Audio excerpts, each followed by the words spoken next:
In just a few weeks, most of us will celebrate the coming of a new year. Now, a popular thing for people to do on New Year's Eve is to get drunk. Oh, no, wait, that's not the popular thing that I meant to mention. Probably millions of people will make what we call New Year's resolutions. And there are things that we would like to change, habits that we'd like to make or break, goals that we would like to achieve. We want to better ourselves, our relationships, our health, our finances. And so we make resolutions to quit smoking, to eat more healthfully, to exercise more or exercise at all, finish writing that book or painting that picture or gaining that knowledge or that skill. Now, Abraham Lincoln, stating how busy and how stressed he had been, made a resolution to take in more theater. And then Darth Vader made a resolution to spend more time with his children. Okay, so those weren't real. But seriously, Woody Guthrie made a resolution to always wash his teeth, if he had any. One from Twitter is this: to stop crying during Google commercials.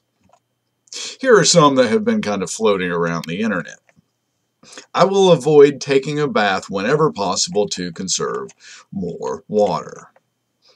I will check my breathing more often than my Facebook notifications. And here's a telling list ender.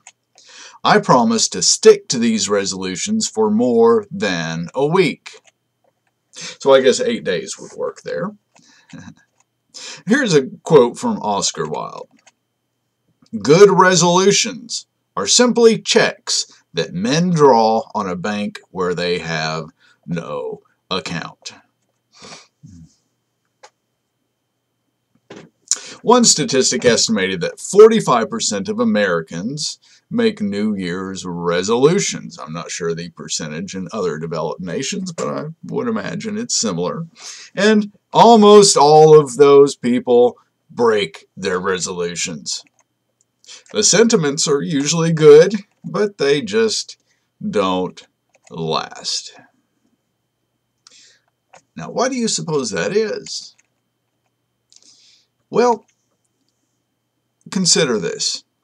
A resolution is not based on any time that actually exists. It's tomorrow or next week or next month. To change yesterday, last week, last year, last decade. But you know, you cannot change what does not actually exist. You can change what only is where you are, and you can change it only right now. Now, sure, plans are good. They can be good. Next week, I plan to get groceries. Tomorrow, I plan to go to work. But until you get in the car, drive to the store, and you are putting food items in your shopping cart, the getting of groceries is only a fantasy. It's only an idea. And until you get up and actually move your body and you are on your way to work and you actually are there and you are doing your job, then working is just a non-reality in the head. Does that make sense? And that is why New Year's resolutions are nothing more than mental sentiments. You might act on them in the now, and things change for now, or change compared to the memory of what was. But as soon as you do not do in the present moment, they are nothing more than failed imaginations, those resolutions. Now, 2 Corinthians chapter 5 and verse 17 says this. Therefore, if anyone is dwelling in Christ, he is a new creation. The old has passed away, and observe this, all is eternally new. Now, the King James says that if anyone is in Christ. What does that mean? If anyone is in Christ. Does it mean that you got saved?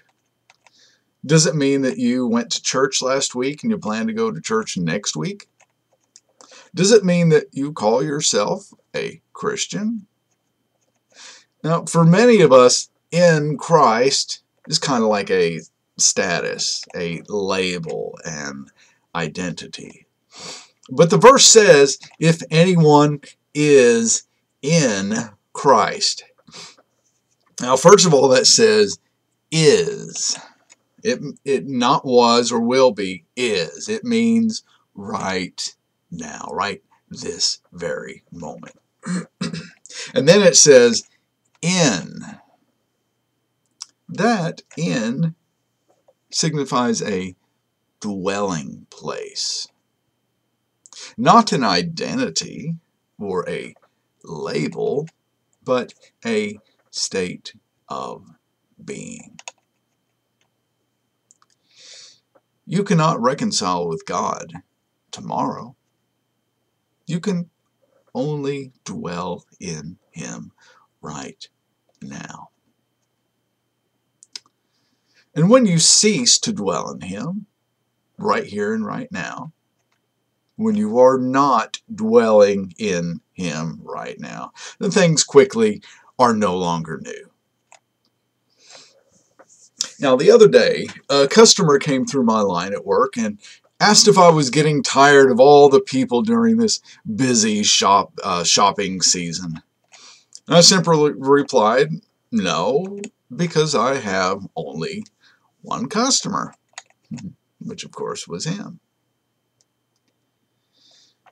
We carry around the past, such a heavy burden to bear.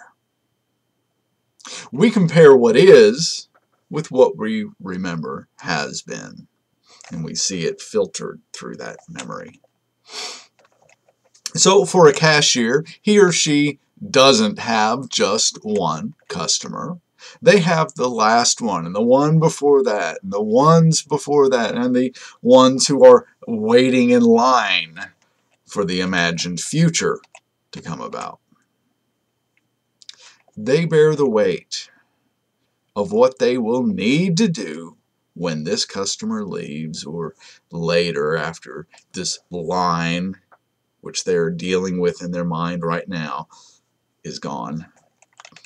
Or what they should be doing instead of being here watching that person count out all that change. And the dissatisfaction with the present moment caused by fighting the now, what is, and longing for quitting time, which doesn't even exist outside the head. And so, nothing really is new. It can't be. Not really. Not in the sense that it is fresh and alive. And in that way, nothing ever really changes. Everything is in a constant state of decay, at least in the mind of the one who observes it. And in that state of not dwelling in the ever-present nowness and here-ness of Christ, what we call change is a usually losing battle of epic proportions. So I invite you to take a moment right now to let all of that go. Step out of the head, the attention-drunk mental processes that we call the flesh, and step into the temple of God.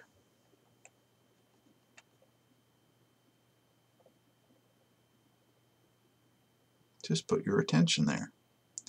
Feel the life in your hands. in your arms, in your face, in your torso,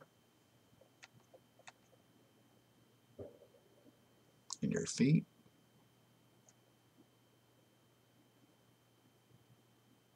and your legs.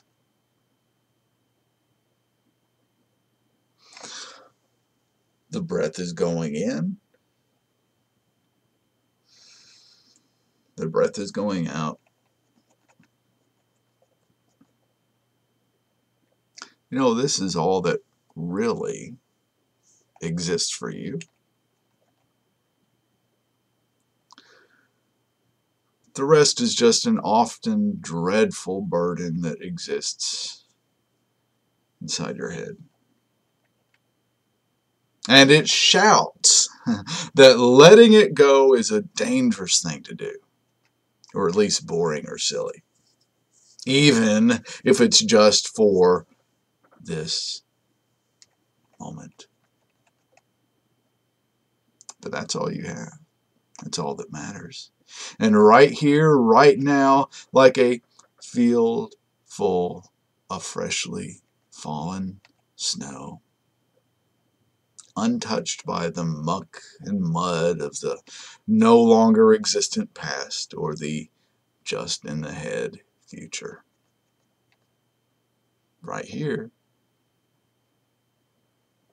everything is new.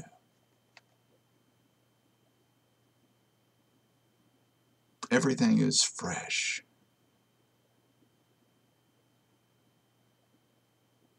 Everything is alive, filled with glory, seated with Christ in heavenly places, right here and right now. In that place, everything is perfect.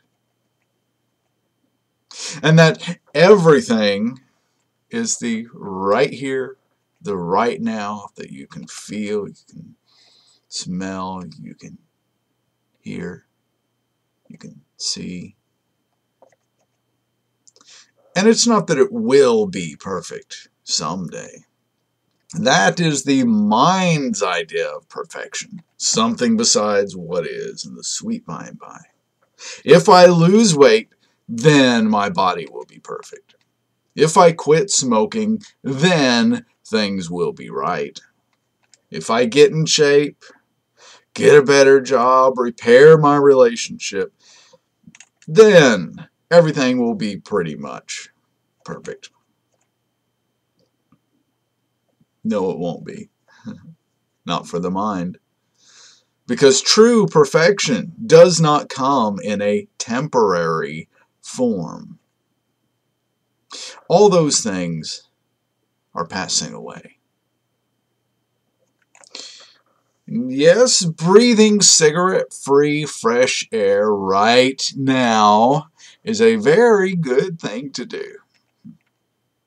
Yes, foregoing that hunk of dead animal corpse and having a bowl of rice and some steamed vegetables or fresh fruit right now is a very nice thing to do for your body, which is God's temple. Yes, getting off the couch and moving your body right now helps circulate your blood and moves life through your vessel. But let go of yesterday. Recognize the fictitious nature of what we call tomorrow. You cannot dwell in Christ yesterday or minute into the future. And you cannot fully see Christ through the filter of the human mind. Labels, judgments, and patterns. All of those things are part of New Year's resolutions, and all of those things are why they ultimately fail. Observe the birds of the air. While they do prepare for the future, they do so when? Right now. always right now. And when right now they are not building a nest, they are not building a nest in their heads. The squirrels, they don't worry about their coming winter as they gather nuts. Instead, they have an acorn in their mouth as they are right now running through the grass. And now their feet are touching a tree. Their claws are catching the bark. Their bodies are being pulled upward. It is light. It is carefree. It is now, and only now. What else is there? Jesus taught us to learn from his creation. The fallen human mind creates dreadful burdens, and it is addicted to and somehow comforted by them. But all that is needed, and indeed all that is pure and perfect and right, is to be fully present with his presence in his temple.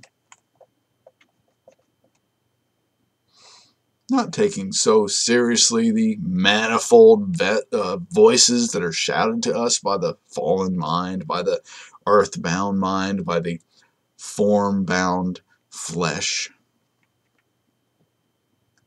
but letting them come, letting them go, letting them rise like a puff of steam and then fade away like the thick clouds that are here for a moment and then quickly pass away. And in that place, all things are eternally and timelessly new.